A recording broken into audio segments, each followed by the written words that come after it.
Cuma diberikan kesempatan. Sahabat-sahabat dimanapun berada, saya Zulkifli Abbas mengharapkan sahabat-sahabat semua untuk kemudian mensubscribe, like, dan juga men-share channel kita ini. Salam Tauhid, salam satu Tuhan. Kita akan memiliki keyakinan yang sama pula. Jadi jelas bagi kami bahwa yang disalib itu sesuai dengan tertulis, yaitu keempat Injil itu, keempatnya mencatat tentang penyaliban Yesus, dan dia bukanlah Mesias palsu. Lanjut. Iya, kalau dia bukan Yesus palsu, lalu siapa yang memenuhi ramalan atau nubuat Yesus yang berkata kepada muridnya, waspadalah kepada penyesat yang datang kepada kalian memakai namaku, berkata akulah dia. Artinya penyesat ini bernama Yesus. Penyesat ini bukan Yesus, tapi memakai nama Yesus. Dan bukan Yesus, tetapi dia berkata akulah Yesus, akulah dia. Berarti harus ada tokoh yang muncul yang bukan Yesus, tetapi memakai nama Yesus dan berkata akulah Yesus, dan ada pengikutnya. Harus. Karena itu perkataan Yesus. Harus ada orang yang muncul sebagai penyesat, memakai nama Yesus Kristus dan berkata akulah Yesus Kristus. Dan kata Yesus, dia akan menyesatkan banyak orang. Berarti Yesus palsu yang bernama Yesus ini dan bergelar Kristus ini dan yang berkata akulah Yesus ini harus memiliki pengikut banyak. Kalau itu bukan Yesus yang Anda ikuti dan Kristen bukan yang orang banyak ini, lalu siapa? Silakan. Oke, terima kasih. Oke, kalau saya coba ikuti logika pikir Bang Juma, dia berkata bahwa suatu hari akan ada penyesat dan mengaku bahwa dia Yesus. Nah, dalam konteks kekristenan, saya dengar dalam Islam pun bahwa Isa datang kembali. Kalau kita bawa logika pikir seperti ini, maka pandangan teologis yang mengatakan bahwa Yesus datang kedua kali itu pun itu wajib ditolak juga. Ya, kenapa? Karena kalau kita mengacu kepada logika pikir dari Bang Juma, artinya tidak ada satupun ya yang bisa dikatakan atau dalam tanda kutip harus dicurigai dong bahwa dia adalah Mesias yang telah dikatakan oleh Yesus sebelumnya. Ya, lanjut. Ya, kalau di dalam Al-Quran, Nabi Isa ketika dicoba untuk ditangkap oleh orang-orang kafir pada zamannya, Nabi Isa diselamatkan oleh Allah. Al-Quran menarasikan itu dalam surah An-Nisa ayat 158. Bahwa aku mengangkat Nabi Isa setelah mengalami ancaman pembunuhan. Dan lagi-lagi kalau itu yang kita bahas, di dalam khutbah Petrus pun diterangkan hal yang sama. Dalam Kisah para Rasul 2 nomor 29, nomor 30, 31, 32, 33. Bahwa Yesus itu diangkat ke langit oleh tangan kanan Elohim, oleh tangan kanan Tuhan. Dan yang disalib ini dijadikan menjadi Kristus, menjadi Tuhan bagi orang-orang angkatan jahat. Berarti ada dua Yesus di sana yang terurai berdasarkan khutbah Petrus. Nah, yang menjadi permasalahan ini adalah ketika Yesusnya berkata, waspadalah kepada penyesat yang datang kepada kamu. Berarti penyesat ini datang kepada murid Yesus.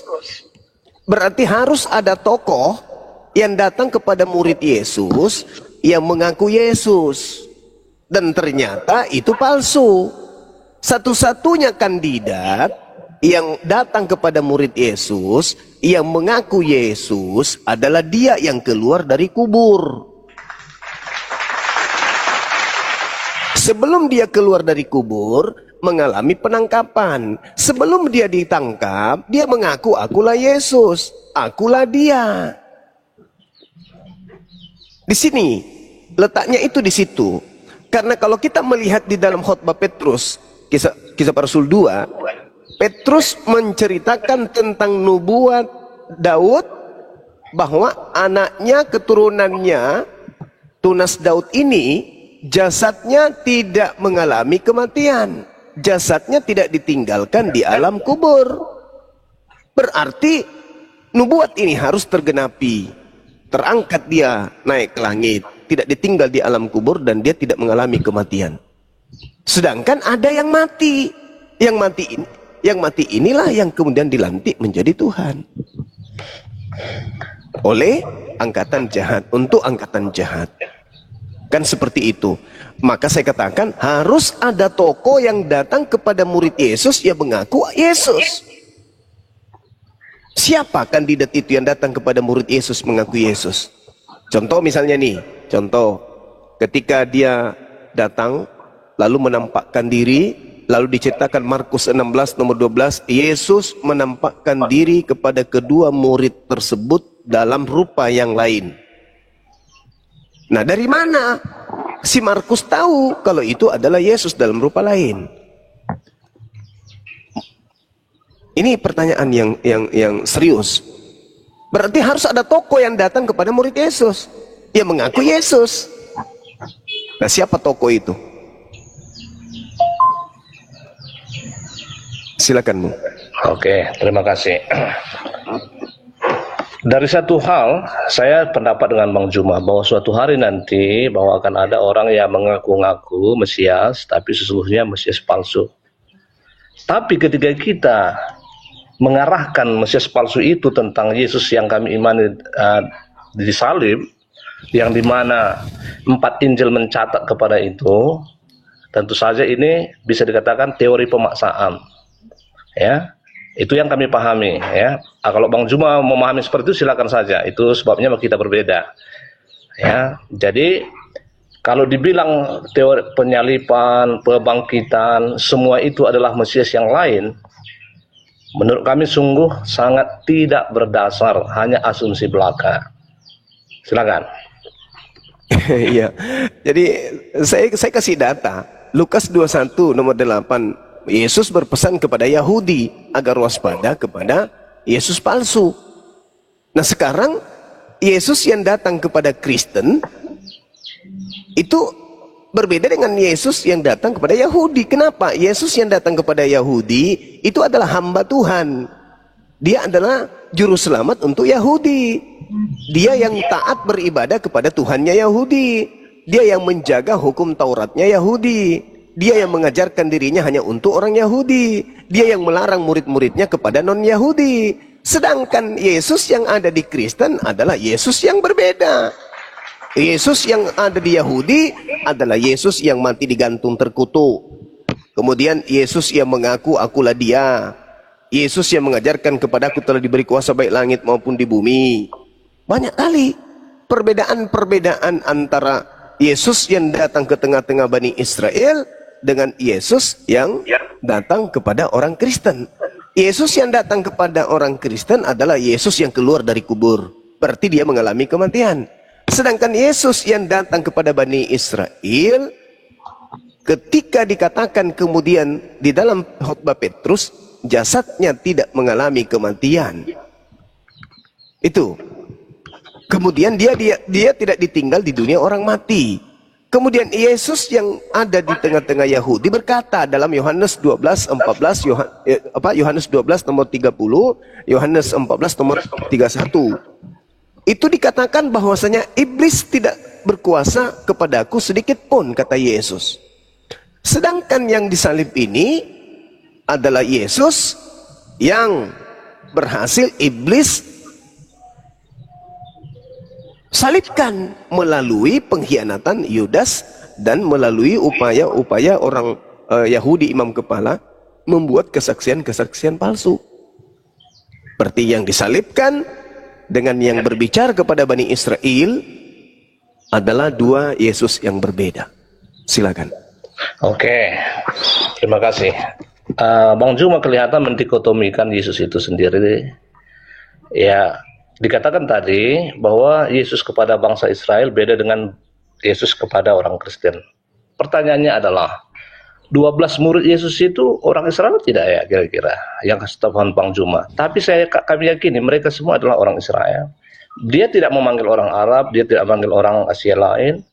Dia tidak memanggil muridnya dari bangsa-bangsa yang lain, mereka real Yahudi.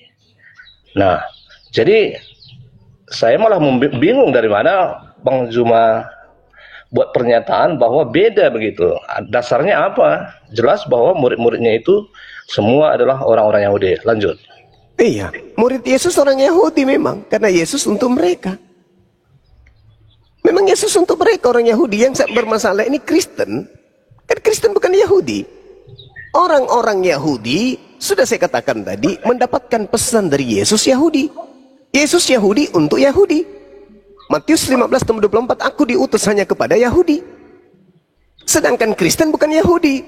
Nah, Paulus ketika didatangi oleh Yesus, justru Yesus yang datang kepada Paulus ini mengajarkan Paulus untuk menjadi rasul bagi non-Yahudi. Artinya bahwa antara Yesusnya Yahudi dengan Yesusnya Kristen, dua Yesus yang berbeda. Kenapa ribet Anda memahami itu? Yesusnya orang Yahudi adalah orang suci, orang yang dikasihi. Dia adalah jalan, dia adalah kebenaran, dia adalah hidup. Sedangkan Yesusnya orang Kristen, dia adalah sosok yang dikutuk oleh Elohim untuk dosa-dosa Romawi, untuk dosa-dosa Yunani, bukan untuk dosa-dosa Yahudi. Yahudi tidak mengenal penebusan dosa menggunakan manusia. Yahudi tidak mengenal konsep penebusan dosa dengan menggunakan Tuhan mati, dibunuh manusia. Konsep itu hanya konsep Roma dan Yunani. Dan Yesus yang diusung oleh orang Kristen adalah Yesus yang mati terkutuk untuk dosa-dosa mereka. Itu adalah bukti bahwa Yesusnya Yahudi dan Yesusnya Kristen adalah dua Yesus yang berbeda. Silakan. Oke.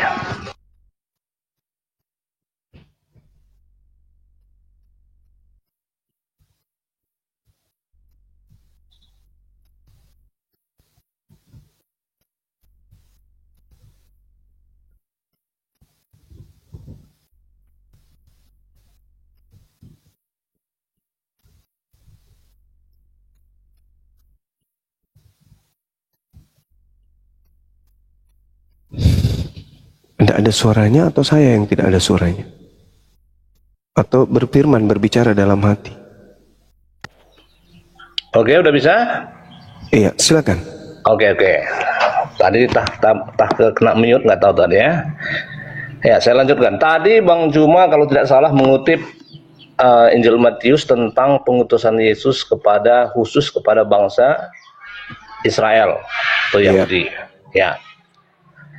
Tapi Bang Juma lupa bahwa di orang yang sama, artinya di catatan penulis yang sama Matius 28.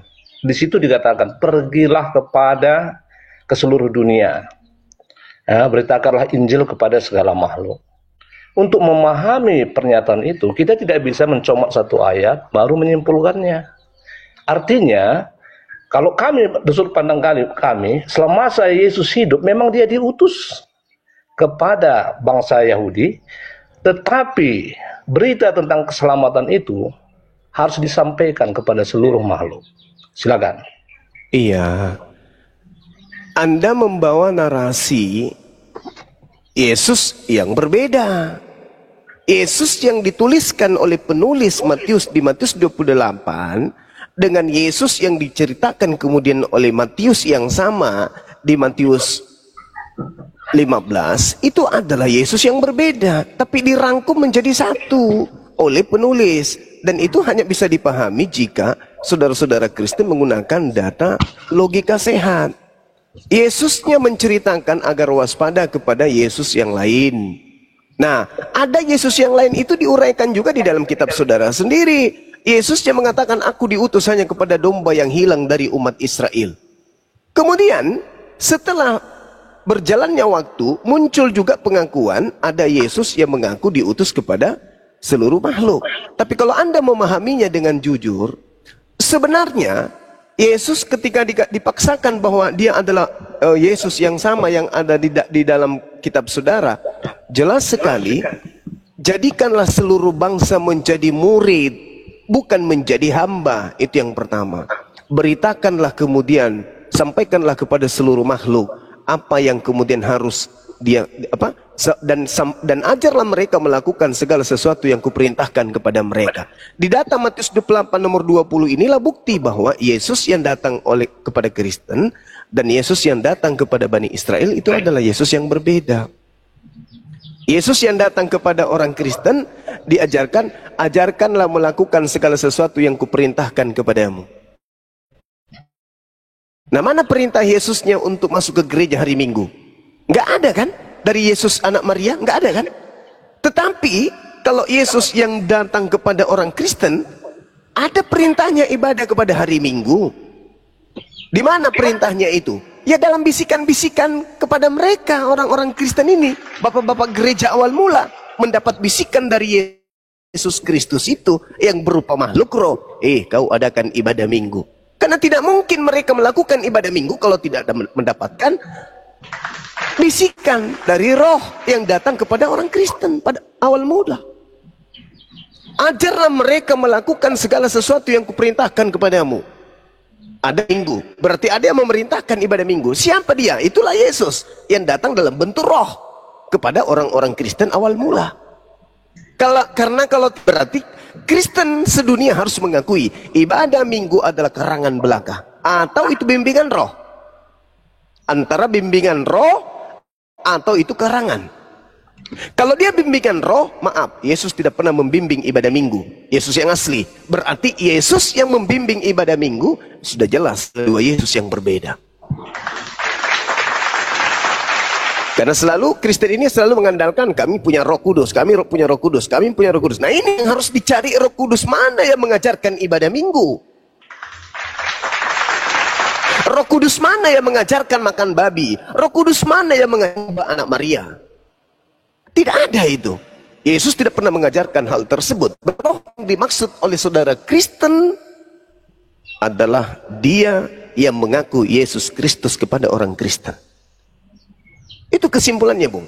Jadi antara Yesus Yahudi dan Yesusnya orang Kristen itu adalah dua Yesus yang berbeda. Silakan. Oke, terima kasih.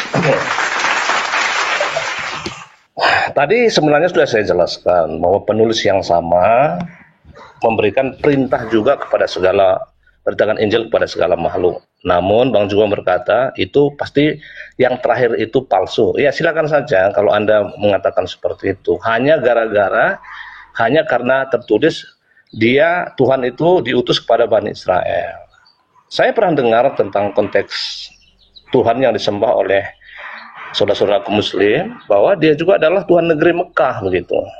Ya, apakah memang dia hanya Tuhan negeri Mekah? Nanti silakan tanggapi dia dalam hal ini. Ya, artinya saya hanya membawa logika Bang Juma aja sebetulnya. Ya, apakah orang-orang Tuhan negeri Mekah itu hanya untuk di Mekah saja? Ya, tentu saya yakin nanti ada ayat-ayat yang keluar tentang itu. Nah, saya tidak persoalkan itu sebabnya kita berbeda. Nah, jadi ketika Matius yang sama mencatat seperti itu, berarti ada rentetan peristiwa. Ya, izinkan kami memberikan pemahaman ini, bahwa pada saat Yesus ada di dunia, memang dia hanya diutus ke orang-orang Israel. Artinya ke tanah Israel. Dia tidak diutus ke Arab Saudi, dia tidak diutus ke negeri Mesir. Dia hanya diutus untuk menyampaikan firman Tuhan ke orang-orang Israel. Namun setelah itu penyampaian tentang keselamatan tentang Yesus itu harus disampaikan kepada seluruh dunia. Oke, saya lanjutkan. Kemudian mengenai ibadah Minggu, ada bimbingan segala macam. Ya, Bang Juma yang kami kasihi, ya, jelas bahwa dalam Alkitab tidak ada dicantumkan ibadah Minggu sekian. Tapi kami harus sampaikan kepada Bang Juma bahwa bukan hanya ibadah Minggu aja. Kami bahkan dalam Alkitab tidak disuruh makan 3 kali sehari. Kami tidak disuruh mandi 3 kali sehari. Kami juga tidak pernah disuruh misalnya kalau kamu ibadah gosok gigimu. Tidak ada kata itu. Nah, jadi artinya bagi kami konteks kekristenan, ibadah Minggu, ibadah tengah Minggu, banyak kok orang-orang Kristen hari ini. Minggu ibadah, tengah Minggu ibadah, bahkan 4 kali ibadah dalam satu hari. Rasa ungkapan syukur kami tidak ditentukan oleh waktu-waktu tertentu. Mungkin ada pertanyaan, kenapa dibuat hari Minggu? Nah, itu tinggal tinggal pemimpin gereja aja. Ada Advent beribadah hari Sabtu kok. Ya, karena bagi kami substansi tentang hari-hari tertentu itu bukan menjadi prinsipal bagi kami. Bagi kami orang Kristen, bahwa rasa syukur kami kepada Tuhan atas karya keselamatan yang telah diberikan, kami naikkan lewat ibadah-ibadah yang kami lakukan. Lanjut. Oke. Dengan kata lain, agama Kristen itu adalah agama karangan kalau begitu. Agama yang dikarang-karang sendiri atau agama yang diajarkan melalui roh yang tadi yang kumaksud. Anda mengatakan kami tidak ada aturan, kami tidak ada perintah. Loh, Matius 20 tadi itu loh. Ajarlah mereka melakukan segala sesuatu yang kuperintahkan kepadamu. Kalau saudara hari ini mengatakan prosesi ibadah Kristen bukan perintah Yesus, berarti roh yang ada dalam diri kalian itulah yang berkuasa terhadap diri kalian. Na'udzubillah summa na'udzubillah. Waspadalah kepada penyesat yang datang kepadamu. Ketika Yesus berbicara mengenai penyesat, Yesus berbicara tentang roh. Bahkan kalau Anda jeli melihat di dalam 1 Yohanes 4 nomor 1, ujilah setiap roh.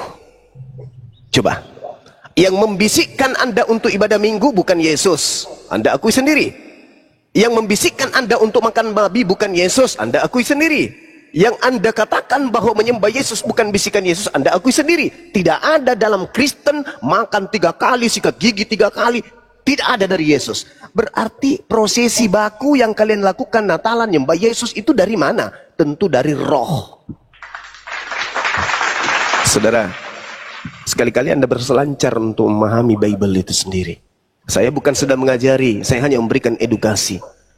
1 Yohanes 2 nomor 6, barang siapa mengatakan bahwa dia ada di dalam Yesus, maka dia wajib hidup sama seperti Yesus hidup. Itu catat. Jadi kalau hari ini Anda menemukan diri Anda hanya hidup dalam karangan, stop.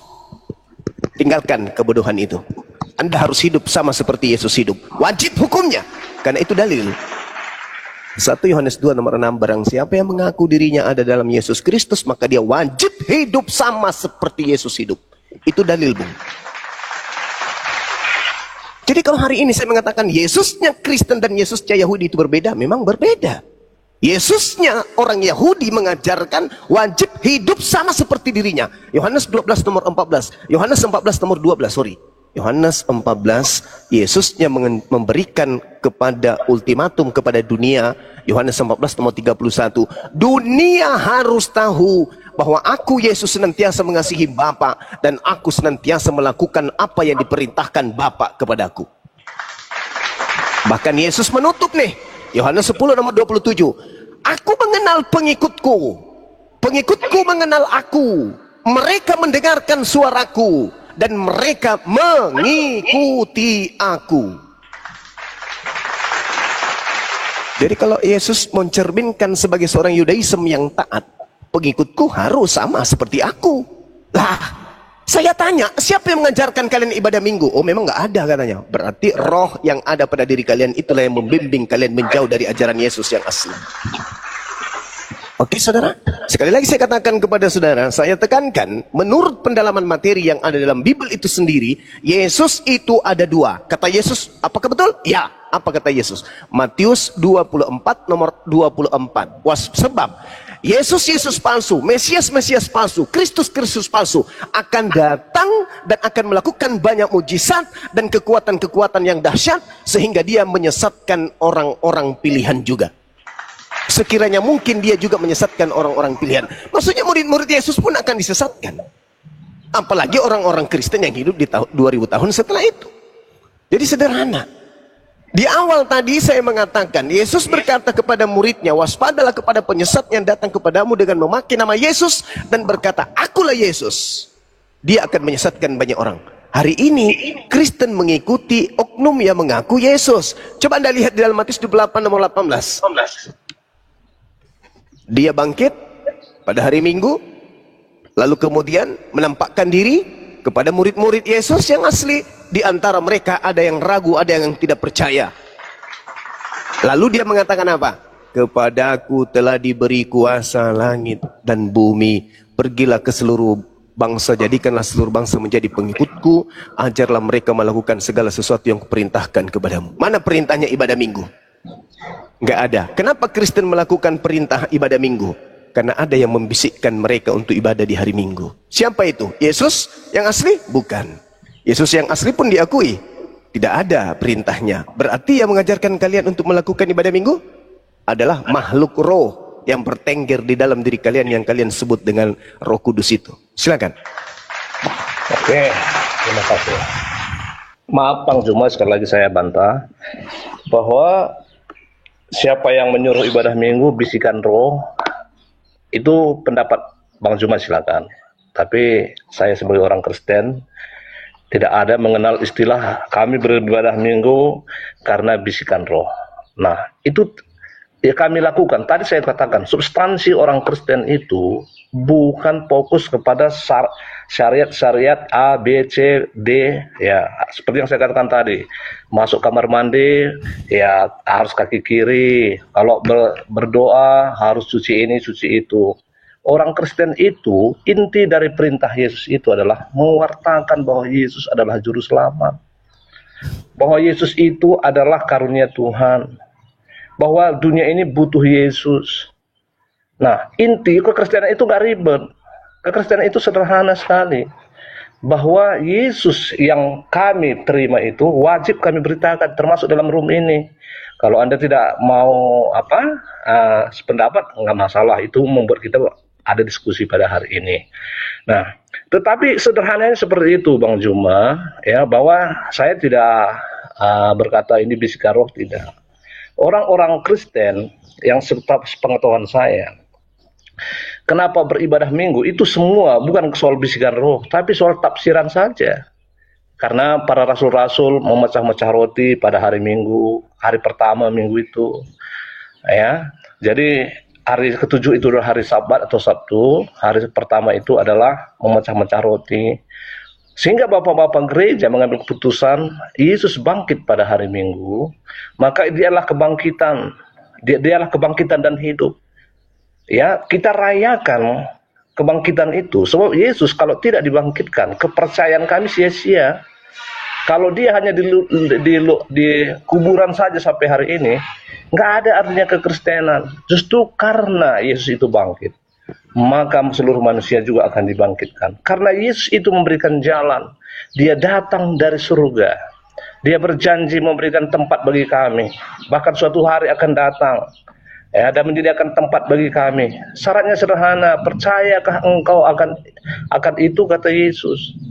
Bagi kami orang Kristen, kami mempercayainya Bang Juma. Ya, artinya bisikan roh itu segala macam. Maaf, seribu maaf, itu asumsi Bang Juma belaka. Atau mungkin ada pendapat Kristen yang lain. Tapi itu sebagai rasa syukur kami. Kami tidak terfokus kepada hari Minggu, hari Sabtu, hari Senin, hari apa saja. Kami bisa menaikkan rasa syukur kami terkait kepada perintah Yesus. Bagi kami, perintah Yesus itu yang jelas itu kami ikuti, saling mengasihi. Ya, artinya bahkan kepada musuh saja pun kami harus berdoa untuk mereka. Bahkan Yesus ini perintah jelas. Yesus berkata, jangan kamu mengkafirkan siapapun di antara kamu. Lihat orang Kristen apakah pernah mengkafirkan satu orang saja pun. Yesus berkata, jikalau kamu dianiaya, ini perintah. Ya, jangan balas kejahatan dengan kejahatan. Lihatlah orang-orang Kristen, kalau memang dasarnya adalah Alkitab, semakin dia dianiaya, semakin dia memberkati. Kalau memang dasarnya adalah kitab, jangan kita bicara oknum. Jadi kekristenan itu sederhana dan sangat indah, tidak ribet-ribet. Nah, begitu kira-kira Bang Juma. Silakan. Oke. Sekali lagi saya katakan kepada saudara, ketika Anda beragama tanpa pola, hanya angan-angan, hanya hurafat, hanya prosesi-prosesi tafsir-tafsir, ingat saudara, tidak ada seorang melakukan sebuah tindakan tanpa bisikan, orang gila sekalipun. Orang gila sekalipun. Saya ingin mengingatkan saudara, coba Anda lihat di dalam Yohanes 13 nomor 2. Bagaimana cara iblis bekerja? Membisikkan. Iblis itu tidak nampak. Iblis itu hanya membisikkan. Ibadah minggu ini bisikan siapa? Yesus? Mustahil. Yesus tidak pernah membisikkan untuk ibadah minggu. Jangankan membisikkan, mengajarkan dengan langsung aja enggak. Sedangkan dalam kaidah pengajaran Yesusnya, Keluaran 31 misalnya, jelas sekali di situ ada perintah membunuh orang yang tidak mengkuduskan hari Sabat. Itu kalau Anda pengikut Yesus. Nah, sekarang permasalahannya di Matius 28 ini, inilah pangkal awal ketika saya berbicara Kristusnya Kristen dan Kristusnya Yahudi itu berbeda. Kristusnya orang Yahudi berpola kepada aturan Tuhan. Apa yang harus mereka lakukan harus berpola kepada aturan Tuhan.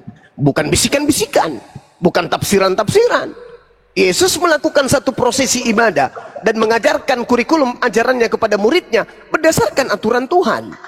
Aku tidak berkata-kata dari diriku sendiri. Aku tidak melakukan pekerjaan dari diriku sendiri. Seluruhnya dia sandarkan kepada Tuhan. Makanya dikatakan dalam Yohanes 8 nomor 29, Bapa tidak membiarkan aku seorang diri disebabkan aku senantiasa melakukan pekerjaan yang berkenan di dalam hatinya. Yohanes 4 nomor 34, makananku adalah melakukan apa yang diperintahkan Bapa untuk aku lakukan. Jadi Yesus itu berpola dalam beragama. Sedangkan saudara tafsir. Berarti ada yang membisik sehingga orang itu mentafsirkan.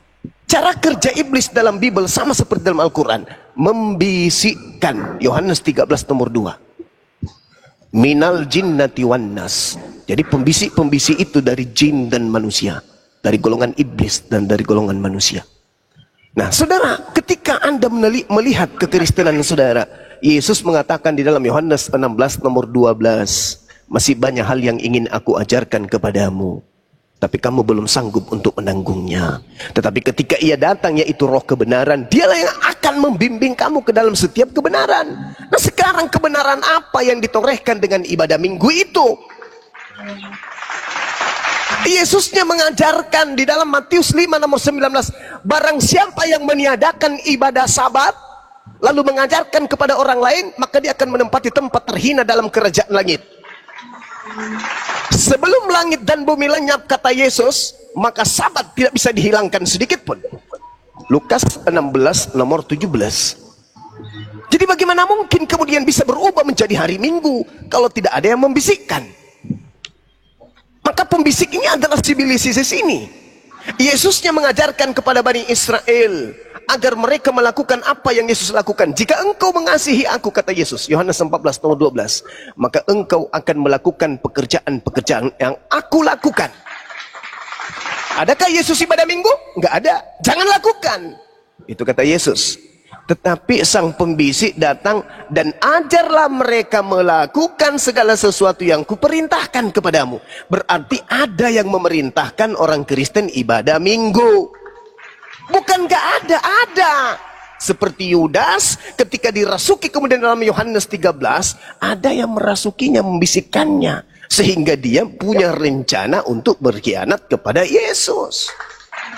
Begitu juga makan babi, begitu juga semuanya yang tidak pernah Yesus praktekkan. Semua itu diajarkan oleh roh pembisik-pembisik tersebut. Ini pola saudara, pola di mana Yesus mengajarkan agamanya, di mana makhluk yang datang kepada kalian yang mengaku Yesus Kristus itu juga mengajarkan agamanya. Jadi sekarang ini ketika Anda bernarasi seakan-akan Yesus mengajarkan kasih, ya itu Yesus anak Maria. Itu Yesus anak Maria. Tetapi Yesus yang datang kepada Paulus itu membatalkan itu. Coba Anda lihat dalam Efesus 2 nomor 15. Dengan matinya Yesus, dia telah membatalkan hukum Taurat beserta segala ketetapan, ketentuan, hukum-hukum yang ada di dalamnya. Satu, hukum utama dan hukum kedua adalah kasih. Hukum utama kasih kepada Allah, hukum kedua adalah kasih kepada manusia. Dan kedua hukum inilah kemudian, dan kepada Taurat inilah kemudian, hukum kedua-duanya itu termaktum. Sedangkan hukum Taurat yang di dalamnya ada hukum utama dan hukum kedua, kata Paulus, sudah dibatalkan. Apakah orang Kristen berani berbicara mengenai kasih ketika mereka menjajah Indonesia? Orang-orang yang notabene-nya Belanda yang datang ke Indonesia yang adalah Kristen, berani enggak orang Kristen kami adalah agama kasih, berani enggak? Enggak. Kalian mengatakan Kristen agama kasih setelah Indonesia merdeka dari penjajahan yang orang-orang yang beragama Kristen. Jadi enggak ada itu, saudara, enggak ada. Sekali lagi saya kembalikan kepada tema, Mesias atau Kristus atau Yesus yang kalian ikuti adalah berbeda dengan Yesus atau Mesias atau Kristus yang datang untuk Bani Israel itu. Silakan. Ya, terima kasih. Hanya karena ada tertulis bahwa iblis membisikkan sesuatu kepada Yudas Iskariot, maka Bang Juma mengatakan bahwa perintah minggu, perintah ini adalah suatu bisikan. Ya. Bahkan kalau boleh saya tanggapi, ya Bang Juma sebenarnya berkata itu bisikan iblis. Ya, tapi nggak apa-apa, nggak apa-apa. Silakan aja Anda berpendapat seperti itu. Tuhan Maha Adil, Tuhan Maha Kasih. Kami sebagai orang Kristen tidak perlu reaktif, ya. Jadi, tapi secara logika berpikir, hanya gara-gara satu ayat bahwa ada bisikan, itu jelas dalam Alkitab. Jelas dikatakan bahwa iblis berbisik kepada Yudas Iskariot. Tiba-tiba dilempar kepada ibadah minggu bisikan. Coba bayangkan. Logika apa yang Anda pakai sesungguhnya? Ya, kalau bukan logika pemaksaan doktrin yang Anda miliki. Tetapi ketika ada ayat-ayat yang berkata demikian, bahwa iblis berbisik kepada pemimpin gereja, nah itu logika fakta yang mungkin kita perdebatkan. Bukan asumsi belaka, abangku. Ya, tidak sama sekali. Kami tidak diajar untuk membawa asumsi, kami diajar untuk berkata jujur. Ketika Anda bertanya, hari Minggu itu saya sudah jawab bahwa hari Minggu itu adalah rasa syukur kami. Kami tidak akan menghakimi atau tidak menjudge kalau ada orang-orang Kristen yang sudah merasakan kasihnya kepada Tuhan. Dia ibadah tengah minggu, hari Senin, Selasa. Kami tidak terkungkung oleh waktu, 5 waktu, 6 waktu, 3 waktu. Hidup kami itu sepenuhnya untuk memuliakan Tuhan. Buah daripada ibadah itu adalah realisasinya bagaimana kami mengasihi, bagaimana kami menjawab orang-orang yang menuduh kami, memfitnah kami, bagaimana orang-orang yang menyudutkan kami. Di situ kelihatan itu orang Kristen, bukan syariat syarat. Tadi ada katakan harus ada pola. Pola yang Anda maksud seperti apa? Mungkin Anda berkata, polanya A, B, dan C. Hidup ini terlampau ribut kalau kita fokus ke pola. Kita cukup ke garis besarnya, substansi yang disampaikan itu apa.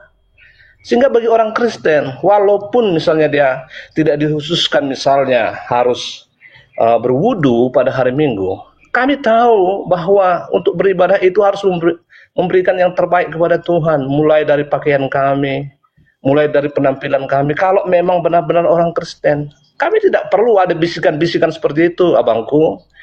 Nggak ada bisikan-bisikan seperti itu. Nah, kemudian Bang Juma tadi mengarahkan kepada Belanda yang menjajah Indonesia. Sejak kapan Belanda mengatakan bahwa kami datang membawa kasih? Mereka itu datang dagang politik. Saya juga tidak bisa dibilang Islam berperang dengan Islam hanya gara-gara misalnya Arab Saudi berperang dengan tentara Houthi atau siapa?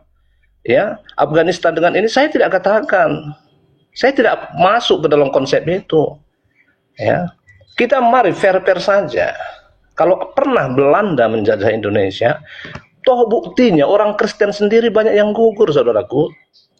Seandainya kami sepakat bahwa itu adalah penyebaran kekristenan, harusnya orang Kristen nggak ikut berjuang. Yosudarso orang Kristen. Beberapa contoh-contoh yang lain, ada orang-orang Kristen. Kami paham mana itu politik, mana itu propaganda. Kami tidak mau digiring dengan satu opini ini, ya, bahwa inilah dasar kasih. Lihat saja buahnya. Kita lihat saja buahnya. Apakah saudara melihat bahwa orang-orang Kristen hari ini, kita berbicara buah, kami teringat apa kata Yesus, ya, bahwa dari buahnya lah kamu ketahui, ya, buah itu ada buah pertobatan.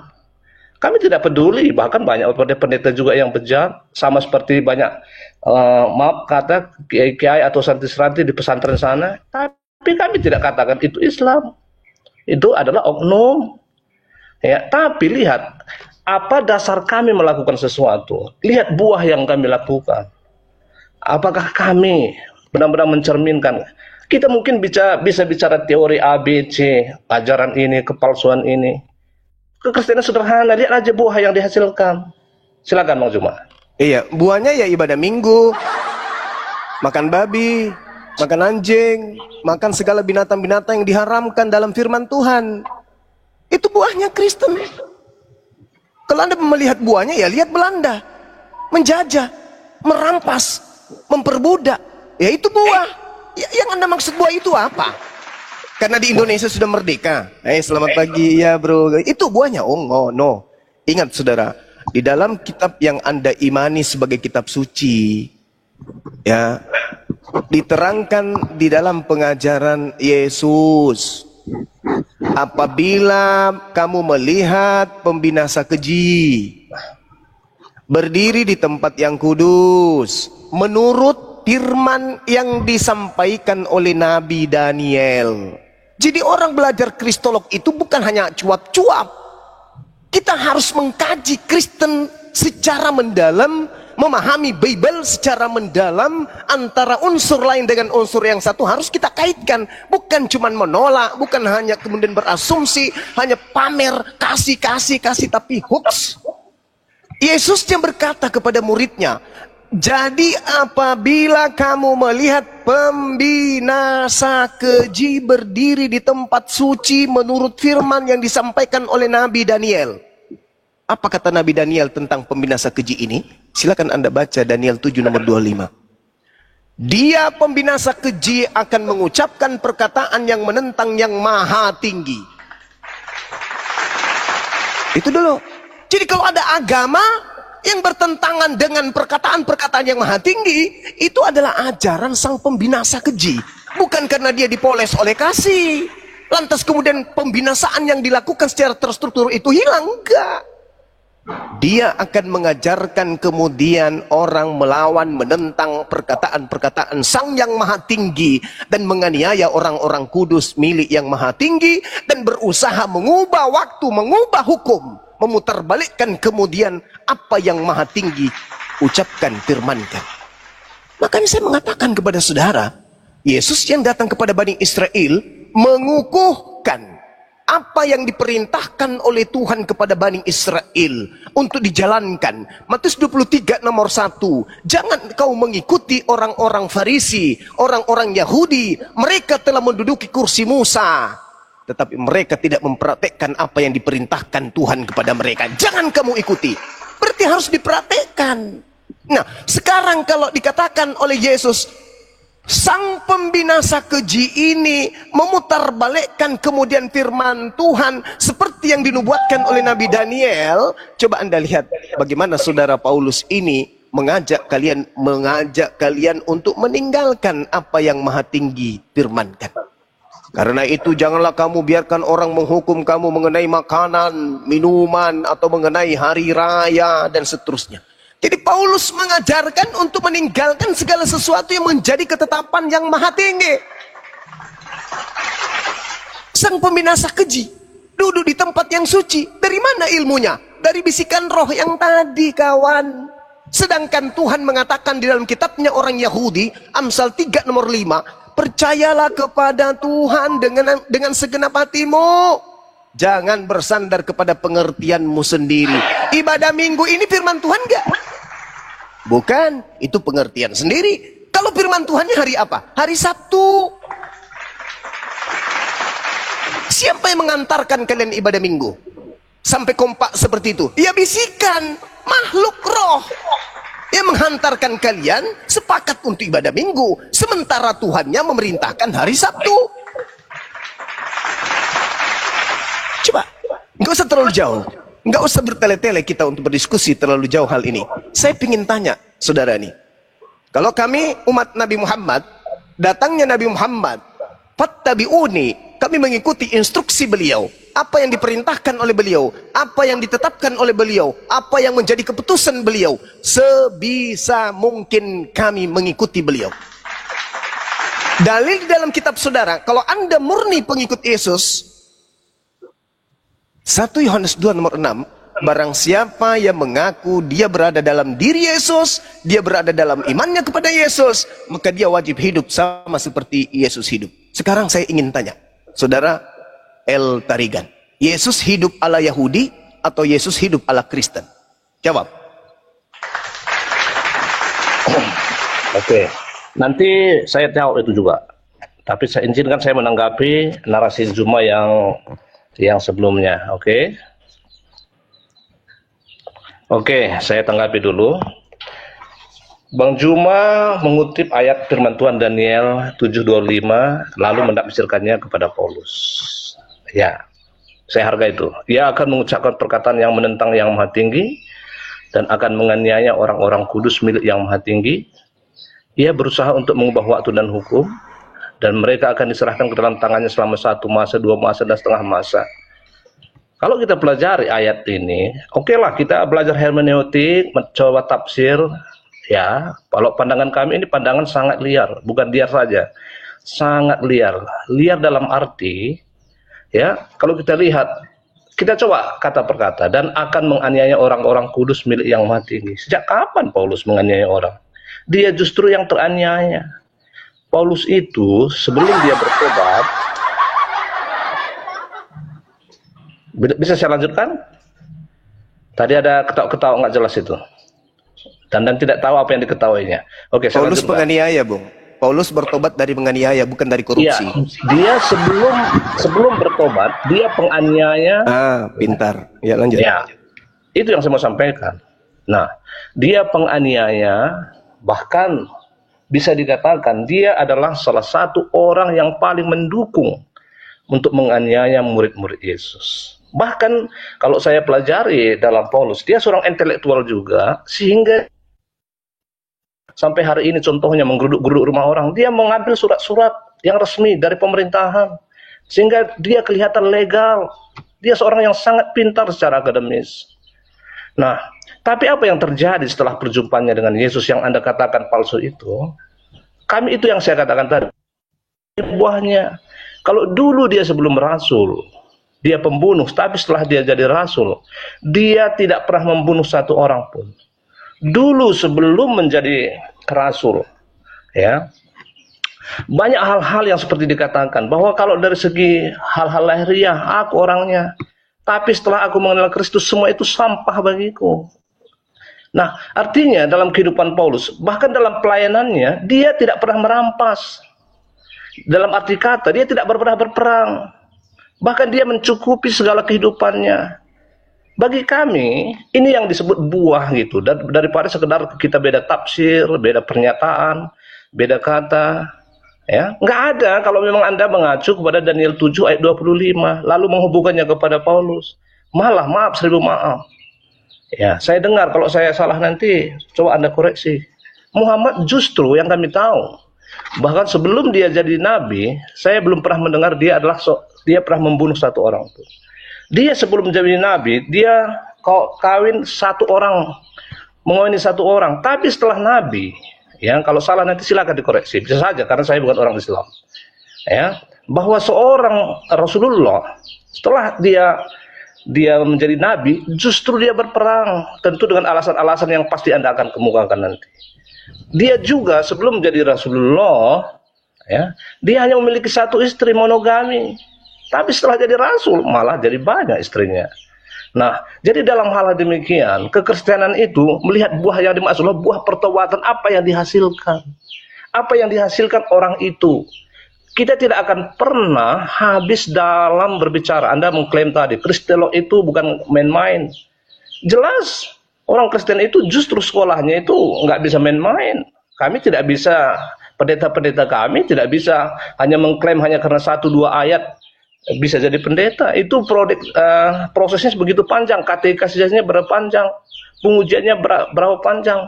Berarti tidak main-main. Nah, kalau hari ini ada perbedaan yang Anda klaim bukan main-main, tentu saja kami lebih percaya kepada Kristolog yang kami imani.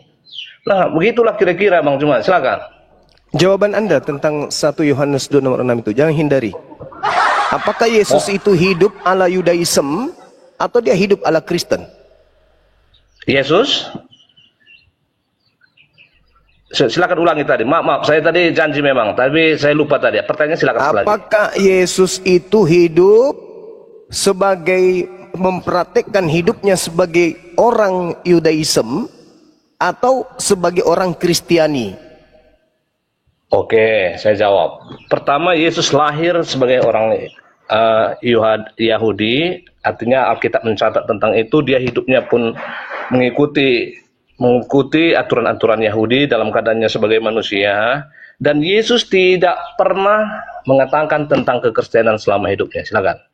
Nah, berarti Yesus yang kamu ikuti Yesus yang mana?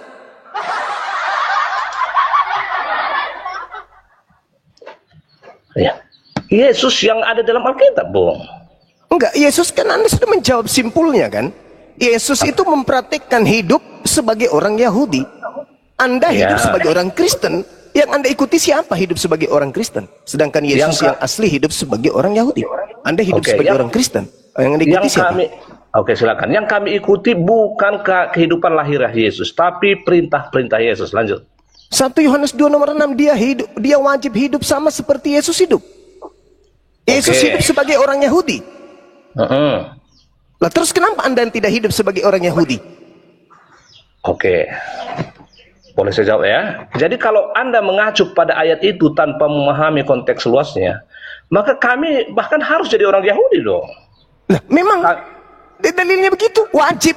Coba Anda baca 1 Yohanes 2 nomor 6. Barang siapa yang mengatakan bahwa ia ada di dalam Yesus, dia wajib hidup sama seperti Yesus hidup. Silakan Anda pahami konteksnya berbicara tentang itu. Ya, Yesus hidup sebagai apa dia? Kristen atau sebagai Yahudi? Itu kan kesimpulan Anda langsung tanpa mempelajari konteksnya. Ini dalil. Yesus hidup secara global, hidupnya dari tidur sampai tidur kembali, hidup sebagai Kristen atau hidup sebagai Yahudi. Itu kesimpulannya. Oke, silakan. Kalau itu pendapat Anda silakan aja. Tapi yang kami pahami bahwa barang siapa mengatakan bahwa ya ada dalam dia, ia wajib hidup sama seperti Kristus telah hidup, itu soal pengampunannya, soal kasihnya. Loh, kok Anda tafsir kemana-mana? Yesus hidup sebagai Yahudi atau hidup sebagai Kristen? Itu dulu. Jangan kemana-mana dulu. Anda juga tafsir juga kan? Saya tidak mentafsirkan. Silakan jujur. Yesus hidup ini sebagai Yahudi kah? Atau Yesus itu hidup sebagai Kristen kah? Oke. Itu di bagian yang lain, tapi Anda memaksakan di 1 Yohanes 2 ayat 6 ini kepada pemahaman Anda ini yang keliru, Bung. Bukan. Saya sedang bertanya kepada saudara. Saya minta Anda jujur. Yesus itu hidup mulai dari bangun tidur sampai tidur kembali, hidup sebagai Yahudi atau hidup sebagai Kristen? Oke, saya terangkan lagi pelan-pelan. Ya. Pertanyaan Anda menggiring bahwa kehidupan Yesus secara Yahudi, maka Anda ambil ayat 1 Yohanes 2 ayat 6, maka 1 Yohanes 2 ayat 6 itu harus mengacu kepada kehidupan Yesus secara lahiriah. Itulah yang saya tangkap. Nah, itu yang saya tangkap. Itu dalil. Nah, wajib. Disinilah perbedaan kita. Loh, berarti Anda bukan pengikut Yesus. Kan harus hidup sama seperti Yesus hidup. Wajib. Nah sekarang kalau Anda hidup dengan pola kekristenan, berarti Anda tidak sedang mengikuti Yesus yang asli. Anda sedang mengikuti Yesus pembisik. Kan tadi udah aku bilang kan? Barang siapa yang mengatakan bahwa ia ada dalam diri Yesus, maka dia wajib hidup sama seperti Yesus hidup. Yesus kalau dia bangun tidur, yang dia lakukan pertama apa? Kristen kalau dia bangun tidur, yang dilakukan Kristen apa? Makanannya Yesus, cara hidupnya Yesus, cara beribadahnya Yesus, cara berhubungan dengan Tuhannya Yesus. Dengan Kristen hari ini, tempat ibadahnya Yesus. Dengan Kristen hari ini, kitab yang dibaca Yesus. Dengan Kristen hari ini. Inilah yang saya terangkan, bahwa Kristen ini bukan pengikut Yesus asli. Kalau Kristen ini pengikut Yesus asli, maka Kristen akan tampil sebagai seorang Yahudi yang menjaga Torah. Silakan. Oke. Nah, kita kembali, saya hanya sampaikan kembali, inilah letak perbedaan kita. Bahkan dalam konteks ini, kita memiliki perbedaan yang sangat tajam ya. Kalau oke, saya ikuti logika Anda. Ya, walaupun logika saya Anda mungkin tidak pernah pahami sebetulnya. Tapi Saya paham, Bung, saya paham. Saya ikuti, saya belajar mengikuti logika Anda. Kalau kita hidup sama seperti Yesus hidup, seperti dia orang Yahudi, pertama kita ini bukan orang Yahudi. Nah, Satu, itu. belum. Silakan, tunggu dulu. Iya, silakan. Oke. Pertama, kita bukan orang Yahudi. Mantap.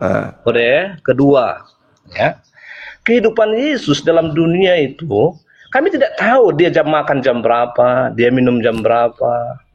Ya, kami tidak tahu dia apakah berambut panjang atau tidak seperti yang ada di film-film itu. Apakah dia waktu itu sudah ada sikat gigi, apa kendaraannya? Kami bukan seperti itu, Bang Jumaku. Bukan. Kalau seperti itu sangat dangkal.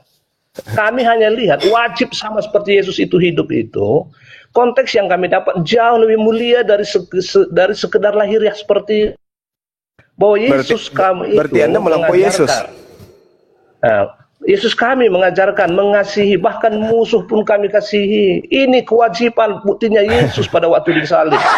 Dia berkata, ampunilah mereka Bapa, karena mereka tidak tahu apa yang mereka perbuat. Nah, jadi Yesus juga mengajarkan inti daripada kehidupan itu adalah kasih. Dia membuat satu perumpamaan. Siapa yang ketika ada orang bertanya, siapa sesungguhnya sesama manusia itu, Yesus katakan bahwa dalam perjalanan ada seorang yang jatuh, tiba-tiba lewat orang Lewi, lewat orang dari suku-suku yang lain, tapi lewat Samaria, orang yang dianggap kelas bawah dalam konteks Israel, tapi dia justru yang mempraktekkan kasih. Nah, yang kami pahami hidup seperti Kristus hidup itu bukan dia cara berjalan, bukan jenggotnya berapa panjang, bukan berapa makan, atau di bait suci, atau di sinago di mana dia duduk. Itu mungkin ajaran Anda tentang sunnah Rasulullah Muhammad. Silakan Anda seperti itu. Kami tidak seperti itu, Bung. Silakan. Oke, baik. Jadi janganlah terlalu lebay kali jenggotnya, kumisnya, ya sampai harus kayak gitu. Jangan. Tentang konsep bertuhan aja dulu. Apakah sama gitu loh dengan Yesusnya, dengan Kristen? Kan berbeda pola itu. Lalu kemudian kasih. Berbicara mengenai kasih, selalu mengunggulkan kasih. Saya, Bung, sebagai seorang manusia nih, tidak saya menganggap kasih orang Kristen itu ketika mengajarkan anaknya menyembah kepada makhluk yang bernama Kristus dan menjadikan anak saya menjadi seorang Kristen, di mana hidup kekristenan ini tidak sama seperti hidupnya Yesus. Itu bukan kasih. Mengajak anak-anak yang baru lahir yang tidak punya dosa menyembah Yesus, ibadah minggu, makan babi, menjadi Kristen, itu bukan kasih. Kenapa? Karena itu tidak diajarkan oleh Yesus. Apalah artinya Anda mengasihi orang, membantu orang, bersenyum-senyum ria, tapi Anda mengajarkan orang lain tidak hidup seperti Yesus hidup? Itu namanya membunuh manusia secara tidak langsung. Itu namanya membinasakan manusia secara tidak langsung. Sama seperti Anda ini, korban dari orang tua. Mengajarkan Anda menjadi Kristen, hidup tidak seperti Yesus hidup. Sedangkan Yesusnya dikatakan dalam 1 Yohanes 2 nomor 6, barang siapa yang mengatakan bahwa ia ada di dalam diri Yesus, maka wajib hidup sama seperti Yesus hidup. Enggak usah terlalu lebay, rambutnya harus gondrong, mandi tiap. Enggak usah yang itu. Pola keagamaan aja dulu. Pola keagamaan aja dulu. Yesusnya sendiri mengatakan bahwa aku mengenal pengikutku, mereka mendengarkan suaraku dan mengikuti aku. Kalau aku sujud, maka muridku salto gitu. Kalau aku puasa, maka muridku. Itu yang dimaksud oleh Yesus. Makanya tema kita ini, Kristen ini pengikut Mesias yang lain. Karena ketika Anda menjadi seorang Kristen dan Yesus bukan seorang Kristen, Anda sudah ketahuan tuh bahwa Anda mengikuti Yesus lain. Karena tidak mungkin orang menjadi Kristen kalau tidak ada yang membisikkan untuk menjadi Kristen. Tidak mungkin. Kenapa ada gereja? Kenapa ada hari Minggu? Kenapa ada Natalan? Kenapa? Karena sudah ada yang membisikkan lebih dulu, dan bisikan-bisikan ini dijadikan sebagai pola keagamaan sehingga terstruktur, terencana dan masif, dijadikan sebagai sebuah simbol-simbol keagamaan. Natal tidak mungkin tidak ada yang membisikkan. Pasti ada bisikan terlebih dahulu yang mengantarkan orang-orang terdahulu kalian, bapak-bapak gereja kalian yang utama itu untuk melakukan hal tersebut. Jadi tidak mungkin. Makanya di dalam kitabnya orang Yahudi dikatakan bahwa kamu harus berpegang kepada perintah Tuhan dan jangan kamu bersandar kepada tafsiran-tafsiranmu sendiri. Minggu tidak ada dalil, makan babi tak ada dalil, menyembah Yesus tak ada dalil. Artinya bahwa apa yang dilakukan oleh saudara kami Kristen hari ini itu bersandar kepada pengertiannya sendiri. Pengertiannya dihasilkan dari bisikan-bisikan yang ada kepada mereka yang mereka katakan sebagai Roh Kudus. Sedangkan Yesus melakukan segala sesuatu yang difirmankan. Yohanes 12:49, aku berkata-kata bukan dari diriku sendiri. Coba, bicara aja Yesus itu tidak berani. Ngarang sendiri, tafsir sendiri. Dia berbicara berdasarkan apa yang difirmankan kepadanya. Makananku adalah melakukan apa yang diperintahkan Bapa untuk aku lakukan. Apa yang dilakukan Yesus, itu perintah Bapaknya. Sedangkan Kristen melakukan sesuatu ini bukan perintah siapa-siapa. Bukan perintah Sang Bapa, bukan perintah Yesus, bukan perintah siapa-siapa. Kecuali satu, perintah Roh yang datang kepada kalian. Jadi kembali kepada yang saya pertanyakan saudara, untuk membuktikan bahwa Kristen ini mengikuti Mesias palsu, lihat Kristen. Karena pola standarnya adalah 1 Yohanes 2 nomor 6. Barang siapa yang mengaku Kristus ada di dalam dirinya, maka dia wajib hidup sama seperti Kristus hidup. Nah, sekarang permasalahannya, saya kasih ruang kepada saudara. Ketika Anda menemukan diri Anda tidak kemudian tidak kemudian beribadah sama seperti Yesus beribadah, maka hanya ada satu kandidat, yaitu yang sama seperti yang kamu ikuti, polanya adalah Yesus yang lain. Barang siapa mengatakan bahwa ia ada di dalam dia wajib hidup sama seperti Yesus, sama seperti Kristus hidup. Nah, kalau yang kalian ikuti ini persis seperti Kristus hidup, berarti Kristus yang kalian ikuti ini siapa? Kristus mana yang kalian ikuti? Ibadah minggu, tidak bersunat, makan babi, menyembah kepada 3 pribadi Tuhan. Ini kalian mengikuti siapa? Sedangkan Yesus yang asli, jangankan berbuat, berkata-kata pun dia harus tunduk kepada perintah Tuhannya. Yesus adalah hamba yang suci. Yesus adalah orang yang soleh. Sedangkan Kristen bukan hamba suci, bukan juga anak yang soleh. Nah ini, saya sekali lagi memberikan kesempatan kepada saudara. Barang siapa mengatakan bahwa ia hidup dalam Yesus, maka wajib hidup sama seperti Yesus hidup. Pertanyaannya, saya ulang. Apakah Yesus hidup sebagai Yahudi atau Yesus hidup sebagai Kristen? Silakan. Ya, nggak apa-apa. Sebenarnya kita hanya mengulangi apa yang menjadi perbedaan kita. Tapi nggak apa-apa. Semoga ini mencerdaskan para pendengar-pendengar kita memahami satu dengan yang lain. Nggak apa-apa, kita akan ulangi lagi. Sebenarnya jawaban saya udah jelas bahwa Yesus itu dia terlahir sebagai orang Yahudi. Dia mengikuti aturan pola-pola keyahudiannya. Dia disunat pada hari ke-8. Ya. Jadi dia juga kami yakini walaupun tidak ada tertulis dia tidak pernah makan babi atau tidak. Ya, tapi mohon kami dia juga tidak makan babi. Dia pernah menyembah kepada Tuhan. Dia juga dalam keadaannya sebagai manusia, dia juga bersujud. Ya, itu secara lahiriah. Tapi pemahaman kami, saudara-saudaraku yang mendengar ini, bukan mengikuti Yesus secara lahiriah atau pemaksaan bahwa dia hidup sama seperti wajib itu. Pemahaman kami bukan berarti wajib hidup seperti orang saya sudah terangkan tadi. Jikalau itu yang kita buat jadi acuan, tapi Anda bantah, jangan terlalu melebar janggutnya seberapa. Tapi sejujurnya pola pikir Anda yang saya ikuti begitu. Jadi saya malah tidak memaksakan pola pikir saya. Oke, kalau kita ikuti pola pikir Anda, kita kekurangan bahan untuk hidup seperti Yesus. Bagaimana dia berjalan, apakah kaki kiri dulu, kaki kanan, bagaimana dia makan. Bahkan kami tidak melihat bagaimana dia sholat berapa kali sehari atau berdoa. Bagaimana yang kami ikuti itu adalah perintah-perintahnya. Kami harus wajib sama seperti Yesus. Bagaimana dia mengatakan perintah-perintahnya itu sudah jelas. Bagaimana bahwa apa yang harus dipraktekkan dalam keduniaan ini sederhana sekali saudaraku, ya sangat sederhana. Ya tentu saja Anda akan tetap saya tahu bahwa ini kita akan berbeda terus seperti ini, tapi nggak apa-apa kalau itu diulangi sekali lagi. Ya, tadi udah semua yang saya sampaikan tentang kekristenan. Bahkan saya belum pernah bertanya tentang Islam sama sekali. Saya tadi udah bertanya selintingan, Anda tidak pernah menjawab sama sekali. Silakan. Oke, baik.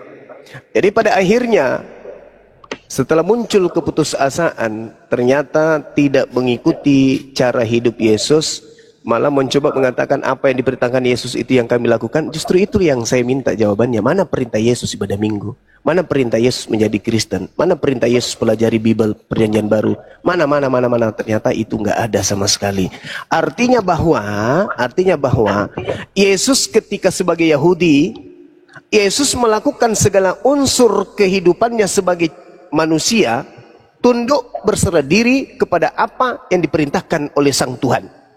Yesus sendiri berbicara berdasarkan kehendak Tuhan. Yesus berbuat berdasarkan kehendak Tuhan.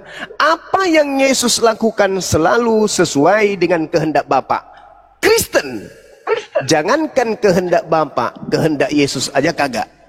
Maka Yesus menerangkan di dalam Matius 7 nomor 22-23, besok hari orang Kristen yang tidak melakukan kehendak Yesus ataupun kehendak Bapa ini, ketika bertemu dengan Yesus, apa kata Yesus?